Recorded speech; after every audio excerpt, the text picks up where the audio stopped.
Tout être vivant perçoit son environnement à l'aide de ses organes sensoriels. Depuis des millions d'années, les organes des sens sont la clé qui nous permet de percevoir et d'analyser des signaux intérieurs et extérieurs. Dans un véhicule automobile, cette fonction est assurée par des capteurs. Ils jouent donc un rôle majeur pour la sécurité, le fonctionnement et le confort. Nous sommes heureux de vous présenter ce nouveau didacticiel en 2 parties consacrées aux capteurs automobiles. Les informations de base sur les capteurs sont traitées dans cette première partie.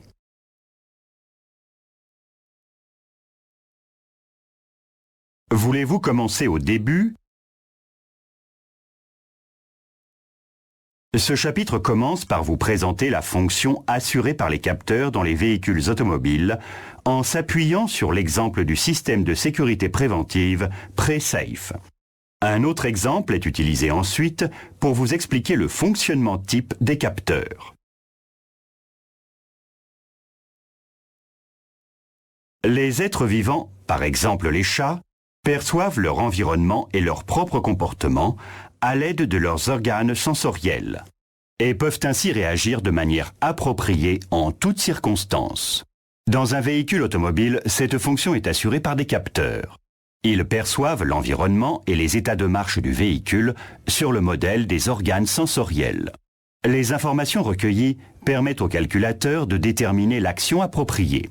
Le système de sécurité préventive PreSafe illustre les interactions complexes entre les capteurs. Il utilise les données du véhicule et active de manière préventive les systèmes de protection embarqués en cas de danger. Ainsi, les sièges confort et les systèmes de retenue peuvent optimiser la position d'assise des occupants. Ces mesures sont permises par le multiplexage des systèmes de sécurité active et passive. Le véhicule est ainsi capable de mieux évaluer des situations complexes. Quelle est la fonction essentielle des capteurs ? Pour répondre à cette question, regardez donc l'exemple suivant.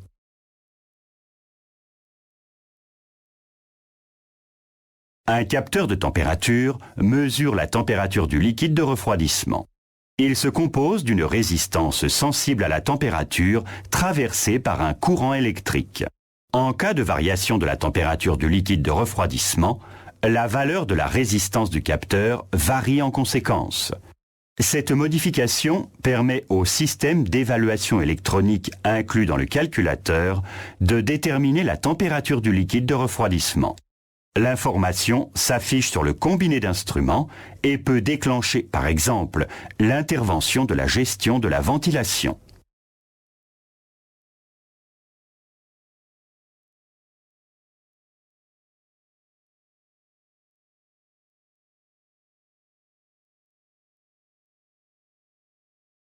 Vous avez sans doute compris la fonction essentielle des capteurs à l'aide de l'exemple présenté sur la page précédente. Cette fonction est de convertir une grandeur physique ou chimique mesurée en signaux électriques.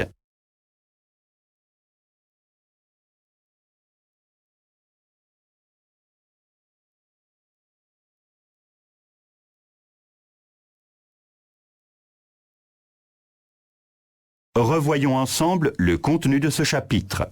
L'exemple du système de sécurité préventive PreSafe vous a montré l'importance vitale du rôle joué par les capteurs dans un véhicule automobile.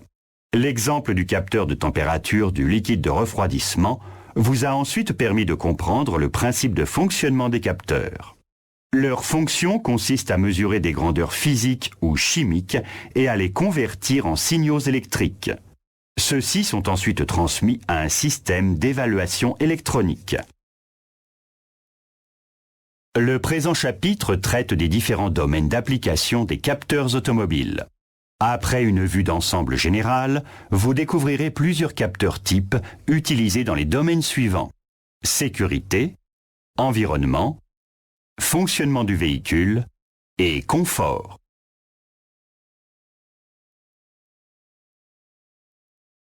Les véhicules modernes sont équipés d'une armada de capteurs. Ceux-ci sont indispensables au bon fonctionnement de nombreuses fonctions de commande et de régulation, notamment dans les domaines de la sécurité, de l'environnement, du fonctionnement du véhicule et du confort. Dans les pages suivantes, vous aurez la possibilité de vous familiariser avec différents capteurs utilisés dans des domaines d'application variés. La sécurité et la protection des occupants d'un véhicule sont une préoccupation primordiale. Dans ce contexte, le rôle des capteurs est essentiel. Regardez donc cet exemple pour une voiture particulière. Un automobiliste se promène en voiture. Pendant le trajet, le pneu arrière gauche se dégonfle progressivement car il a perdu son étanchéité à un endroit. Les capteurs de roue montés dans les jantes mesurent la pression d'air et la température et transmettent ces données à intervalles réguliers par radio. Le calculateur du système de contrôle de la pression des pneus reçoit les données par l'intermédiaire de l'antenne de roue. Si la pression baisse brutalement ou qu'elle est inférieure de 0,4 bar à la valeur de consigne, un message d'alerte s'affiche sur le visuel multifonction du combiné d'instruments. Imaginons que le conducteur ignore cet avertissement affiché sur son combiné d'instruments et poursuive sa route. Quelques instants plus tard, il a pris de la vitesse et s'apprête à aborder un virage.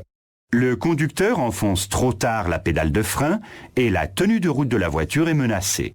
Les différents capteurs de la régulation du comportement dynamique ESP transmettent leurs mesures au calculateur qui reconnaît immédiatement le danger.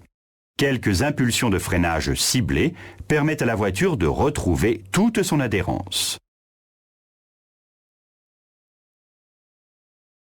Que se passe-t-il en revanche si la situation est telle que l'accident est inévitable? Dans une telle situation, d'autres capteurs entrent en jeu, comme les capteurs d'accélération frontale. Ceux-ci mesurent la décélération de la voiture et déclenchent les différents systèmes de protection des occupants en fonction de la gravité de la collision. Il s'agit par exemple des rétracteurs de ceinture à plusieurs seuils de déclenchement, et des airbags dont les seuils d'allumage sont également multiples. Les capteurs sont également utilisés dans le domaine de la sécurité pour protéger le véhicule contre le vol.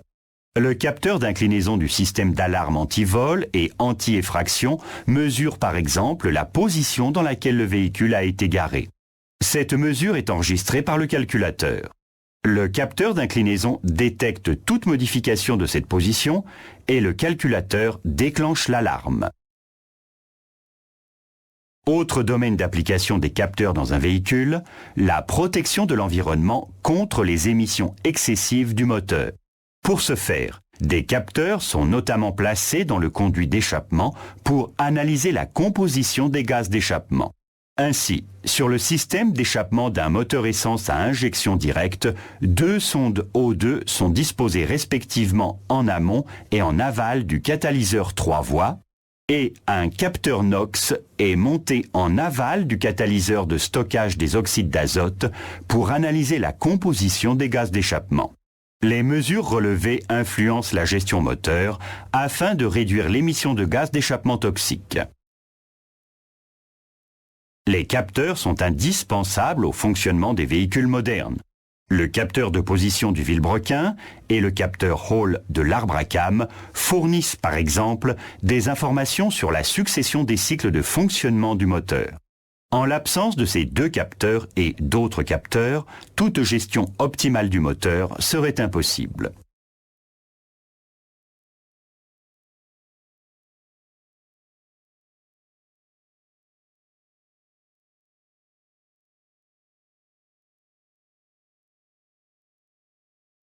Les capteurs ont pour autre fonction essentielle de surveiller le fonctionnement du véhicule et de l'adapter aux conditions de service mesurées. Ainsi, le capteur de pression de l'air de suralimentation mesure la pression réelle à l'intérieur du distributeur d'air de suralimentation. Ces données influent notamment sur la régulation de l'air de suralimentation et sur le réglage du débit d'injection dans le moteur.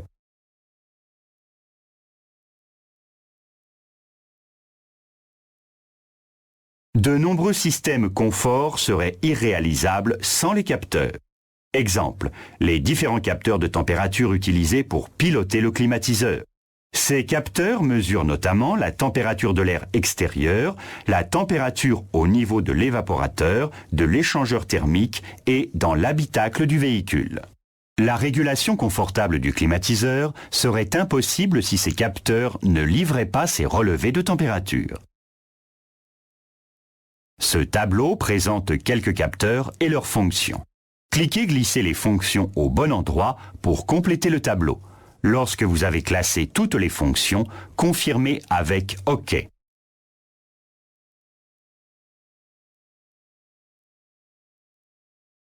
Votre classement est juste. Revoyons ensemble le contenu de ce chapitre. Les capteurs sont indispensables aux fonctions de commande et de régulation des différents systèmes embarqués.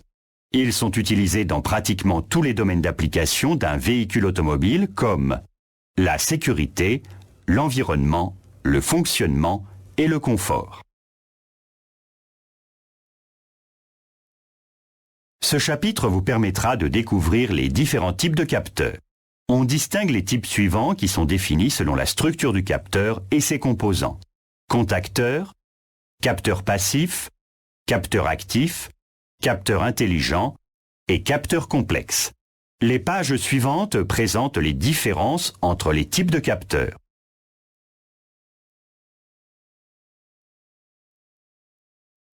Les contacteurs font partie des capteurs les plus simples. Ils réagissent à des conditions extérieures et fournissent des informations de type tout ou rien uniquement. Les contacteurs de fin de course du toit escamotable en sont un exemple. Ils mesurent la position du toit pendant le processus d'ouverture ou de fermeture. Regardez par exemple le contacteur placé sur la charnière du couvercle de coffre. Pour tester son fonctionnement, cliquez sur le couvercle de coffre.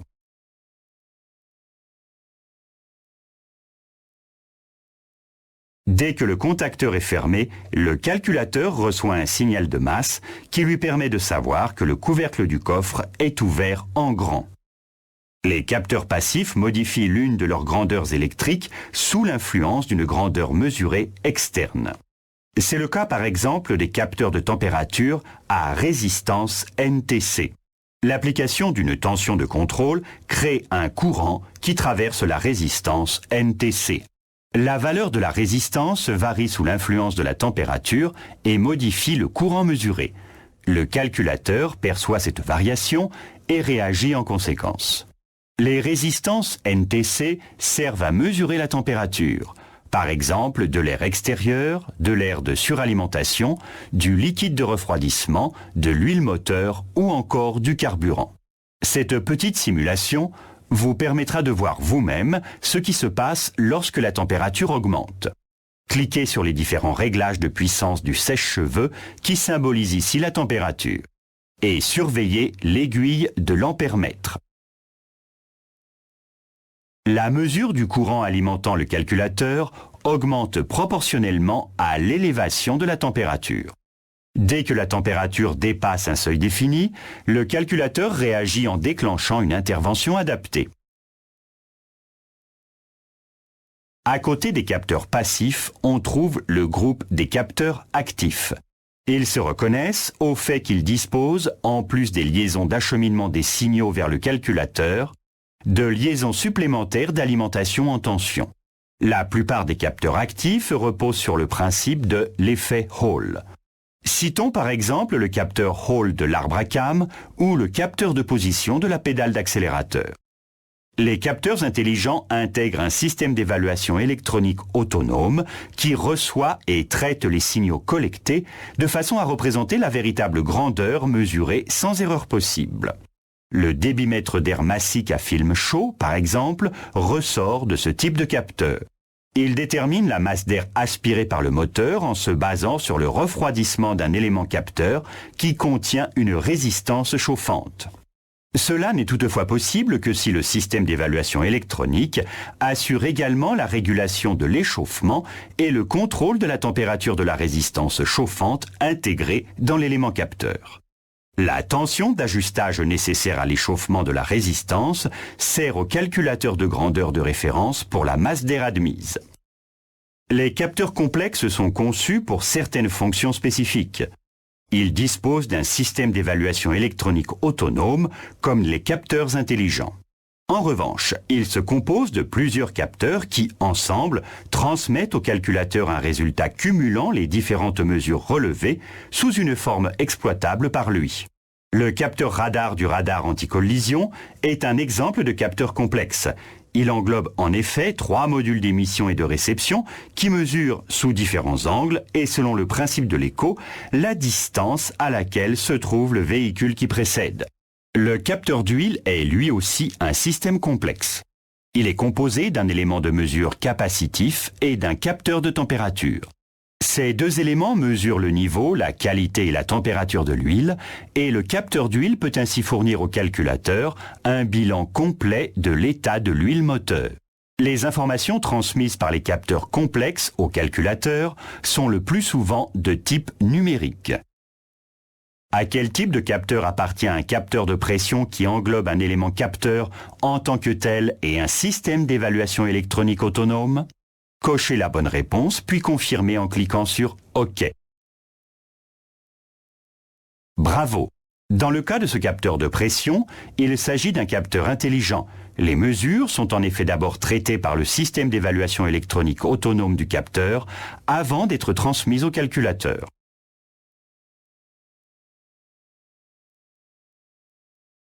Revoyons ensemble le contenu de ce chapitre.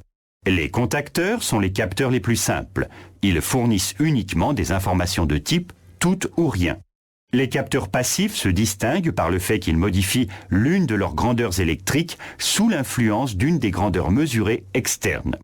Les capteurs actifs disposent de liaisons spéciales d'alimentation en tension, en plus de la liaison d'acheminement des signaux vers le calculateur. Les capteurs intelligents intègrent un système d'évaluation électronique autonome qui traite les données mesurées avant de les transmettre au calculateur. Les capteurs complexes intègrent eux aussi un système d'évaluation électronique autonome, mais contrairement aux capteurs de type intelligent, ils consistent en plusieurs capteurs qui, ensemble, transmettent au calculateur un résultat cumulant les différentes mesures relevées sous une forme exploitable. Ce chapitre vous propose une présentation des principales grandeurs physiques mesurées par les capteurs dans les véhicules automobiles. Cela recouvre les capteurs de position qui mesurent à bord du véhicule des informations sur l'angle et sur le déplacement, les capteurs mesurant la force et la pression, les capteurs d'accélération, les capteurs de mesure de la température, les capteurs de luminosité, les capteurs acoustiques, et enfin, les capteurs pour la mesure du niveau et de la composition de substances. De manière générale, seules certaines positions intermédiaires ou de fin de course sont nécessaires pour déterminer une position, c'est-à-dire pour mesurer des informations sur l'angle et le déplacement. Pour ce faire, on utilise notamment des contacteurs à activation mécanique, comme c'est le cas par exemple pour identifier les positions de fin de course de la capote sur un cabriolet. Il existe, par ailleurs, des contacteurs de proximité, c'est-à-dire sans contact, comme les capteurs RID ou les transpondeurs. Nous vous proposons de regarder l'exemple d'un contact RID utilisé sur l'indicateur de niveau de carburant d'un camion. Celui-ci se compose d'une carte de circuit imprimée conductrice sur laquelle sont fixés de nombreux contacts RID et résistances par groupe de 2. Dans le tuyau de l'indicateur de niveau de carburant, on trouve en outre un plongeur avec un aimant qui se déplace le long de la carte de circuit imprimée à côté des contacts RID. Les contacts RID sont eux-mêmes composés d'un petit tube de verre rempli de gaz inerte dans lequel sont fondues 2 lames de contact magnétisées. Le contact se ferme dès que le champ magnétique de l'aimant agit sur les lames. Le contact RID activé dépend de la position de l'aimant à l'intérieur du tuyau de l'indicateur de niveau de carburant. Si l'on supprime le champ magnétique, les lames de contact se rouvrent. Essayez vous-même en cliquant sur l'aimant.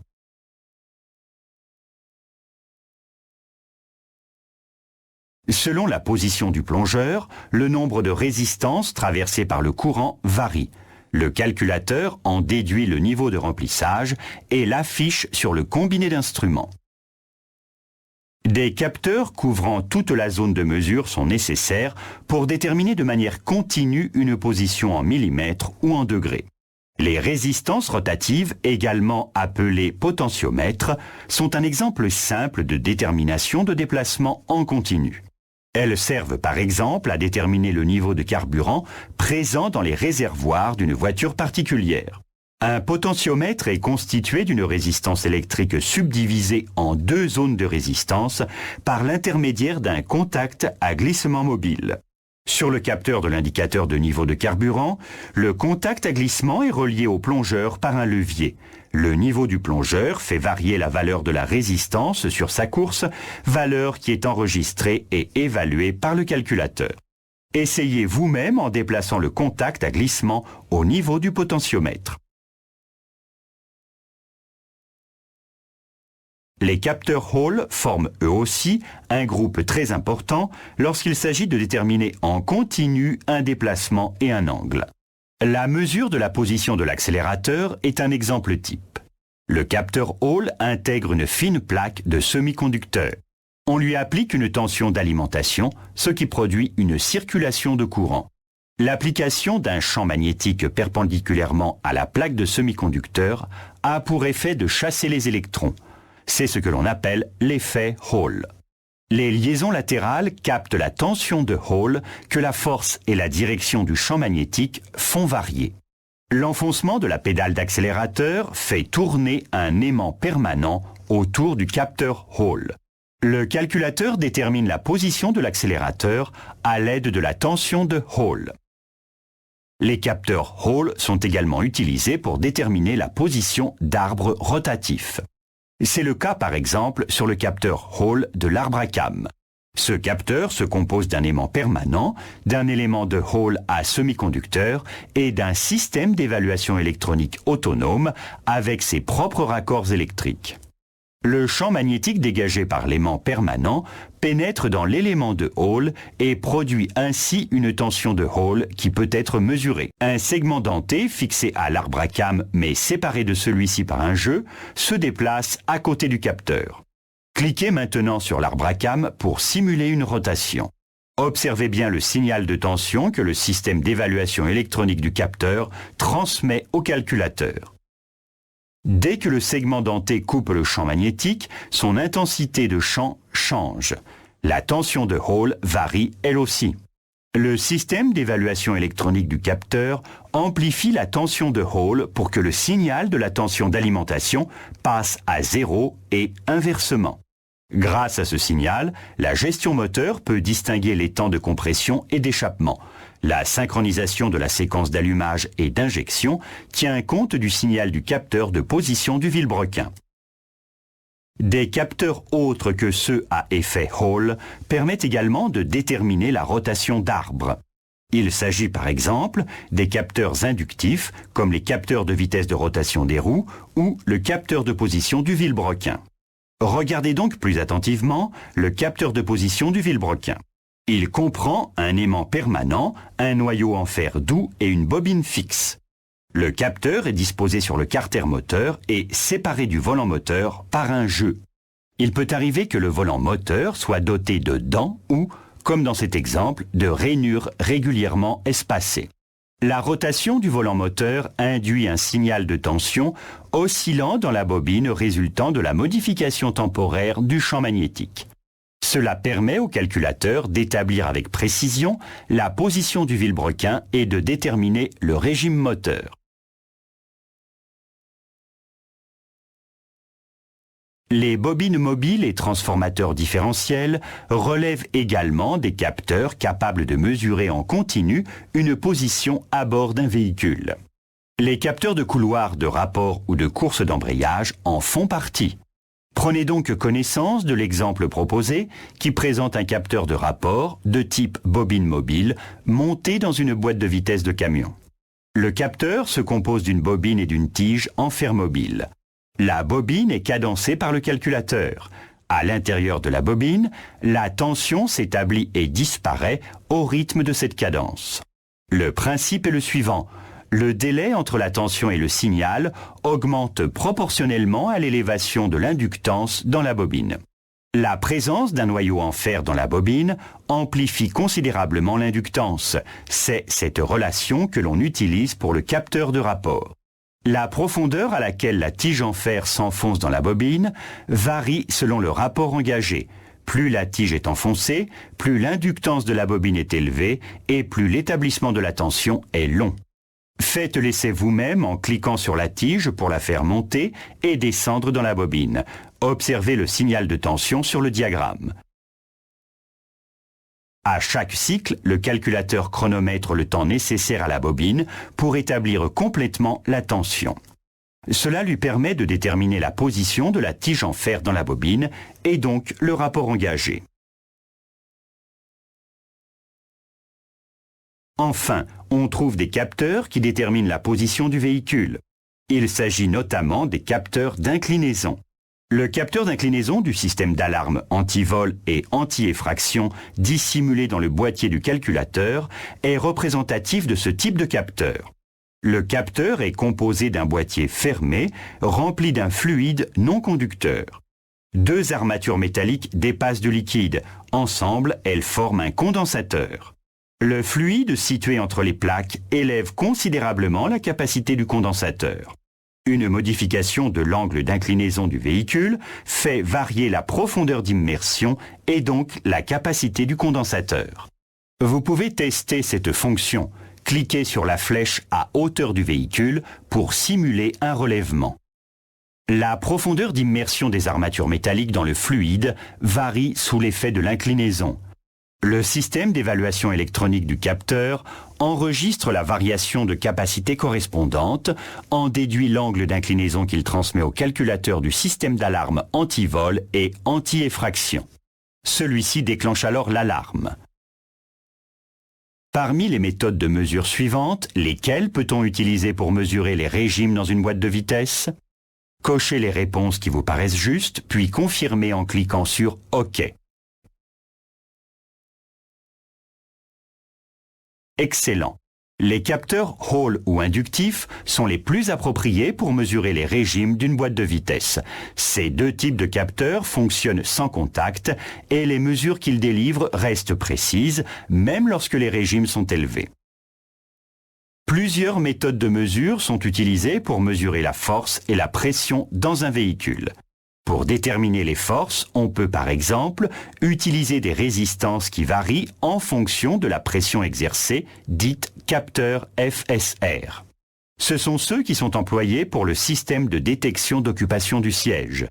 Un capteur FSR réunit trois composants, une pellicule support avec des électrodes et des rapports électriques, une pellicule d'écartement, et enfin une pellicule correspondant à la couche de semi-conducteur FSR.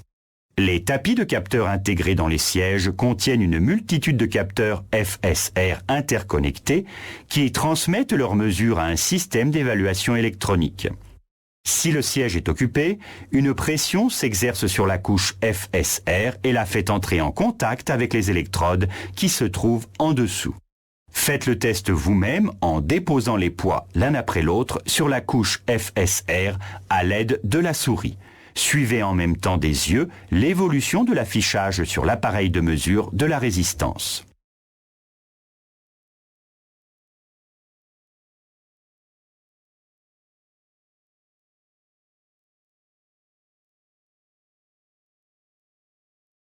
La force s'exerçant par le haut agit sur la couche FSR et la fait entrer en contact avec les électrodes. Le nombre d'électrodes concernées augmente proportionnellement à la force qui s'exerce, ce qui diminue la valeur de résistance mesurée au niveau des raccords.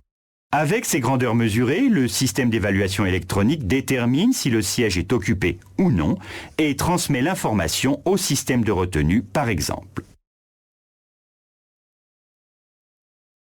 La déformation des matériaux peut également servir à déterminer les variations de force et de pression. Pour ce faire, on utilise par exemple des jauges extensométriques comme sur le capteur de pression de l'air de suralimentation, le capteur de pression dans la rampe d'injection ou le capteur de pression de freinage sur l'ESP. Observez l'exemple du capteur de pression pour l'air de suralimentation. Ses principaux composants sont un boîtier vide d'air, un socle en verre recouvert d'une membrane de silicium et des raccords électriques. La pression de l'air de suralimentation s'exerce directement sur la membrane du capteur par l'intermédiaire d'un conduit. La déformation de la membrane varie en fonction de l'intensité de la pression. Essayez vous-même en cliquant sur la chambre de pression.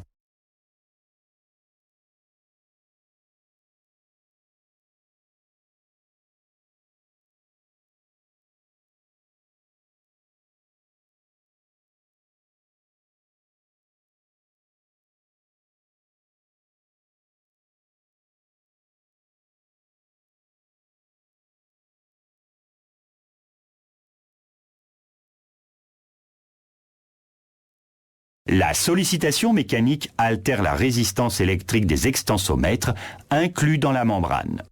Grâce à ce signal, la gestion moteur connaît la pression de suralimentation.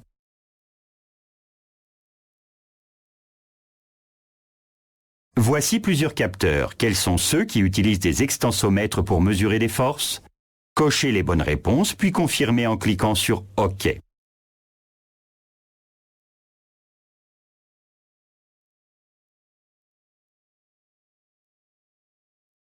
Vous avez trouvé la solution. On trouve des extensomètres dans le capteur de pression de freinage, le capteur de pression de l'air de suralimentation et le capteur de pression dans la rampe d'injection. Du point de vue de la physique, une accélération est une modification de la grandeur ou de la direction de la vitesse. Pensez par exemple au capteur d'accélération transversale mis en œuvre dans les véhicules automobiles pour réguler la dynamique de marche. Pour mesurer les accélérations, on observe la déviation d'une masse que produit une accélération par rapport à la force de rappel d'un ressort. Dans notre exemple, le capteur est constitué d'un ressort placé de champ dans le sens de la marche et dont une extrémité est fixe. À l'autre extrémité se trouve un aimant permanent qui fait office de masse mobile. Un élément de Hall comportant son propre système d'évaluation électronique est placé au-dessus de l'aimant.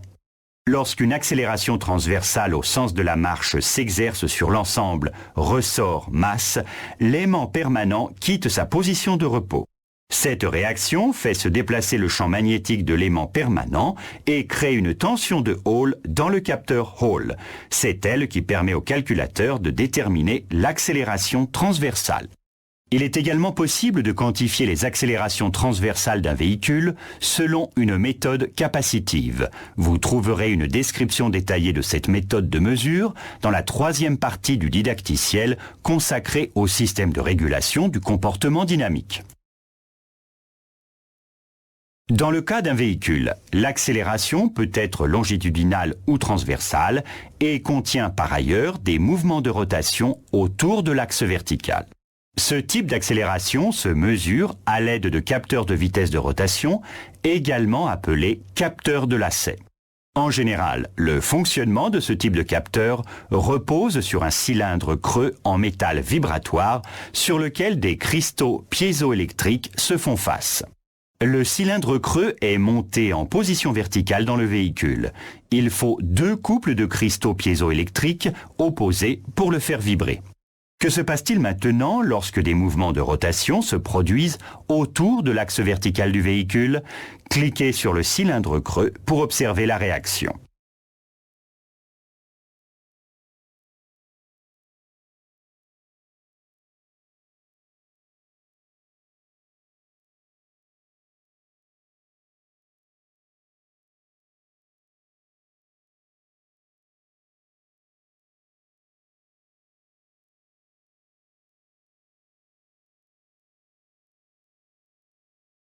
Sous l'effet du mouvement de rotation, le cylindre creux se met à pivoter autour de l'axe vertical en même temps que le véhicule. La zone vibratoire de référence reste cependant la même pendant un certain temps. Les cristaux piézoélectriques qui se trouvaient à l'extérieur de la zone vibratoire avant la rotation se mettent alors à vibrer et transmettent des signaux électriques au système d'évaluation électronique. Le calculateur les utilise comme paramètres pour calculer le mouvement de rotation du véhicule. Le principe de la fourche vibratoire est une méthode alternative pour mesurer une vitesse de rotation.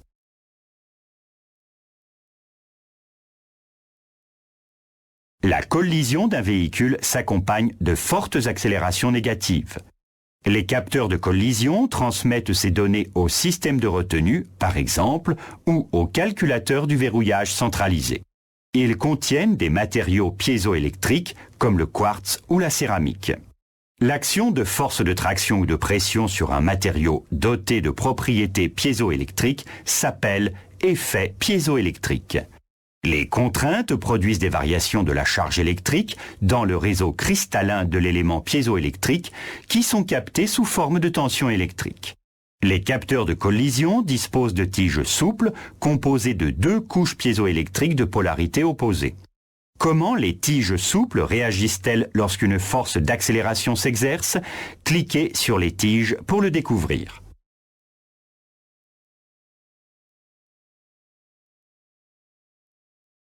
Sous l'effet de l'accélération, la moitié gauche se dilate. A contrario, la moitié droite se comprime. La tension électrique produite par la flexion alimente des électrodes. Le système d'évaluation électronique de capteurs transmet cette information au calculateur. Pour mesurer les températures de l'air et des fluides dans un véhicule, on utilise des matériaux capteurs dont la résistance électrique se modifie sous l'effet de la chaleur. La plupart de ces capteurs sont des résistances NTC. Il s'agit par exemple du capteur de température du liquide de refroidissement, du capteur de température de l'air de suralimentation et des différents capteurs de température du climatiseur. Prenons l'exemple du capteur de température du liquide de refroidissement. Le capteur se compose d'un matériau semi-conducteur dont le coefficient de température est négatif.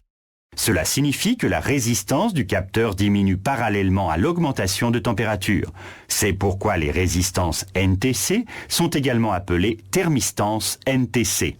La diminution de la résistance lorsque la température augmente résulte de l'augmentation du nombre d'électrons qui se détachent des liaisons atomiques.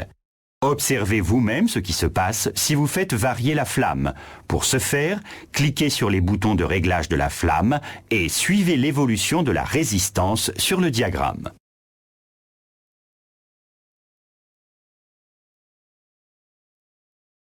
Plus la température augmente, plus les électrons libres disponibles pour le courant électrique sont nombreux, ce qui augmente la conductivité du matériau. Le calculateur détecte la baisse de la valeur de résistance et la convertit en température à la valeur correspondante. Les résistances NTC sont incompatibles avec des températures très élevées car les structures des semi-conducteurs seraient détruites.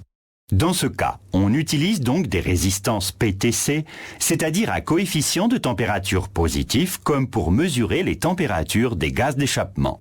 Les résistances PTC sont réalisées en un alliage de métal spécial dont la valeur de résistance augmente avec la température. On parle aussi de thermistance PTC. Testez la thermistance PTC avec différentes températures et observez l'évolution de la résistance. Veuillez cliquer sur les différents niveaux de température.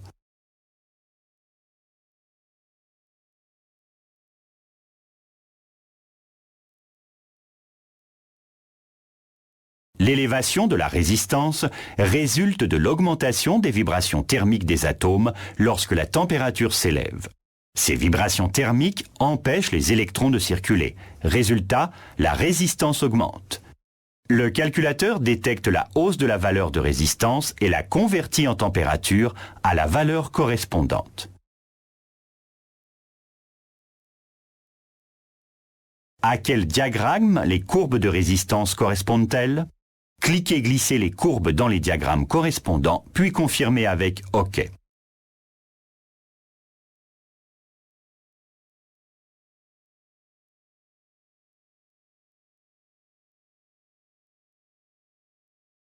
Vous avez vu juste. La valeur d'une thermistance NTC diminue lorsque la température augmente. Le comportement des thermistances PTC est exactement inverse. La valeur de la résistance augmente avec la température. Dans un véhicule moderne, la mesure de l'intensité lumineuse concerne toute une série de processus de régulation et de commande. Pour évaluer l'intensité lumineuse, on utilise des capteurs sensibles à la lumière comme des photodiodes, des phototransistors ou des cellules photoélectriques. Dans un véhicule, on emploie des capteurs photométriques pour des systèmes tels que l'allumage automatique des feux de croisement ou le réglage automatique de la luminosité du combiné d'instruments. Voici comment fonctionne une photodiode. Cet exemple se base sur un capteur solaire de camion. Une photodiode se compose de 2 couches de semi-conducteurs sur lesquelles est appliquée une tension de blocage. La tension de blocage a pour fonction de limiter le passage de courant dans la diode. Des électrons sont libérés dès que la lumière insole le matériau semi-conducteur. Le courant augmente beaucoup lorsque l'intensité lumineuse est plus forte. C'est ce qui permet au calculateur du climatiseur automatique de déterminer l'échauffement de la cabine sous l'incidence des rayons solaires. Ensemble, une source lumineuse, par exemple une diode électroluminescente, un obturateur et un capteur photosensible, constituent ce que l'on appelle un barrage photoélectrique.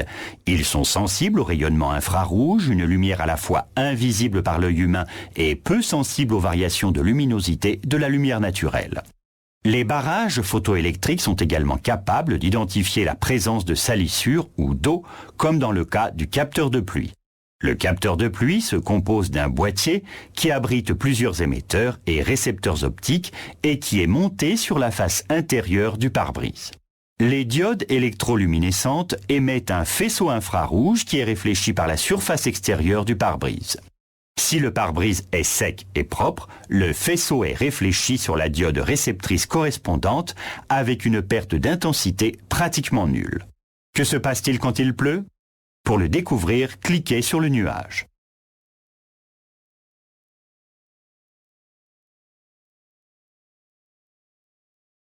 La présence d'eau sur le pare-brise empêche la réflexion totale du faisceau lumineux. La photodiode réceptrice ne reçoit donc qu'une partie du faisceau émis par la diode électroluminescente. Le système d'évaluation électronique transmet la quantité de pluie mesurée au calculateur qui peut alors piloter la fréquence de balayage des essuie-glaces. En acoustique, il s'agit d'ondes de pression qui se dispersent par exemple dans l'air ou dans des matières solides comme le métal. Pour les mesurer, on utilise des capteurs acoustiques. Le capteur de cliquetis qui mesure les bruits de la combustion dans le moteur en est un exemple. Vous pouvez voir ici le principe de fonctionnement détaillé du capteur de cliquetis. Le capteur de cliquetis est vissé sur le bloc cylindre. L'élément capteur à proprement parler est une céramique piézoélectrique en forme d'anneau sur laquelle est placé un élément de masse de même forme. Les vibrations acoustiques sont transmises à l'élément de masse via le bloc cylindre. Du fait de son inertie, l'élément de masse transmet à son tour les vibrations converties en force de pression à l'élément piézoélectrique. Ces forces déclenchent des signaux électriques à tension alternative dans l'élément piézoélectrique qui vont alimenter les disques de contact et sont traités par le calculateur. On utilise également des capteurs pour mesurer les ultrasons. Les capteurs à ultrasons du système d'aide au stationnement ou parctronique ont à la fois une fonction de capteur et d'actionneur. Cela veut dire qu'ils peuvent aussi bien recevoir des signaux qu'en émettre. Voyons de plus près comment fonctionne un tel système. Selon les modèles, 6 capteurs à ultrasons maximum sont intégrés dans le pare-choc avant et 4 capteurs maximum dans le pare-choc arrière. Cliquez sur le capteur à ultrasons représenté en gros plan sur cette illustration pour voir le fonctionnement type d'un capteur. Le capteur est commandé par le calculateur. Il émet des signaux ultrasoniques à l'aide d'une plaque en céramique piézoélectrique. Les ondes acoustiques sont réfléchies par les obstacles qu'elles rencontrent. Pendant la pause d'émission, la plaque en céramique piézoélectrique reçoit l'écho. Le calculateur détermine la distance de l'obstacle à partir de l'intervalle séparant les signaux et transmet cette donnée au module d'affichage situé dans l'habitacle du véhicule. Les capteurs de mesure du niveau et de la composition des substances mesurent des grandeurs telles que la masse, la concentration ou la densité d'une substance. Exemple, le débitmètre d'air massique à film chaud qui mesure le débit d'air massique admis par le moteur. Ce capteur est intercalé entre le filtre à air et le papillon des gaz. L'élément capteur est une petite plaque en céramique recouverte de diverses résistances. L'une d'elles est une résistance chauffante en platine qui est exposée au flux d'air d'admission et refroidie par lui. Elle est jouxtée par une résistance thermosensible qui mesure la température de la résistance chauffante. L'électronique du capteur ajuste la température de la résistance chauffante grâce à une tension variable. En cas de variation du débit d'air massique, la déperdition de chaleur de la résistance du fait du débit d'air qui la refroidit varie elle aussi. Le système électronique détecte l'écart de température et réajuste la tension d'alimentation de la résistance chauffante jusqu'à ce qu'elle ait retrouvé sa température de référence. Cette tension d'ajustage est considérée par la gestion moteur comme la grandeur de référence de la masse d'air admise. Le capteur d'huile constitue un autre exemple de mesure de la composition de substances. Ce capteur mesure notamment la teneur en eau de l'huile moteur. Vous pouvez en voir ici le principe de fonctionnement détaillé. 2 électrodes sont immergées dans l'huile moteur. Ces électrodes sont les armatures du condensateur et l'huile moteur en est le diélectrique. Le condensateur est intégré dans un circuit oscillant électrique du système d'évaluation électronique. Lorsque le moteur est en marche, d'infimes quantités de vapeur d'eau sont absorbées par l'huile moteur, ce qui dégrade progressivement l'efficacité de la lubrification.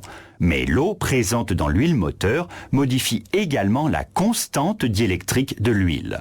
Le circuit oscillant du système d'évaluation électronique détecte la variation de capacité et envoie un signal à modulation de largeur d'impulsion à la gestion moteur qui peut alors calculer les intervalles de vidange. Dans le système de freinage pneumatique d'un camion, le capteur d'eau de condensation fonctionne selon le même principe. Autre grandeur importante dans le domaine automobile, la mesure de la teneur en oxygène dans les gaz d'échappement par les sondes O2. Le système d'échappement du véhicule conditionne le nombre de sondes O2. Il varie de 1 à plusieurs. Voici le schéma de fonctionnement simplifié d'une sonde O2. Comme vous pouvez le voir, elle se compose de 2 électrodes séparées par une couche de céramique. L'électrode extérieure est placée dans le flux des gaz d'échappement. L'électrode intérieure est en contact avec l'air ambiant. Lorsque les gaz d'échappement contiennent peu d'oxygène, comme c'est le cas avec un mélange riche, l'écart de concentration en oxygène entre les 2 électrodes est très important. La cellule produit alors une tension de presque 1 volt. A contrario, lorsque le mélange est pauvre, la teneur en oxygène des gaz d'échappement est élevée et l'oxygène mesuré dans l'échappement et à l'extérieur est pratiquement à l'équilibre. La tension de la sonde est donc faible. On retrouve un fonctionnement identique sur le capteur NOx mesurant les oxydes d'azote émis par un moteur essence à injection directe ou sur le capteur de smog intégré dans le capteur multifonction du climatiseur. Vous trouverez une présentation complète des sondes O2 et des capteurs NOx dans le CBT intitulé « Moteur essence à injection directe ». Revoyons ensemble le contenu de ce chapitre. Une partie des capteurs utilisés dans un véhicule automobile vous a été présentée pour chacune des principales grandeurs physiques. Nous avons donc étudié les capteurs de position mesurant un déplacement ou un angle, les capteurs mesurant la force et la pression, les capteurs d'accélération, les capteurs de température, les capteurs mesurant la lumière, les capteurs acoustiques et enfin les capteurs de mesure du niveau ou de la composition de substances.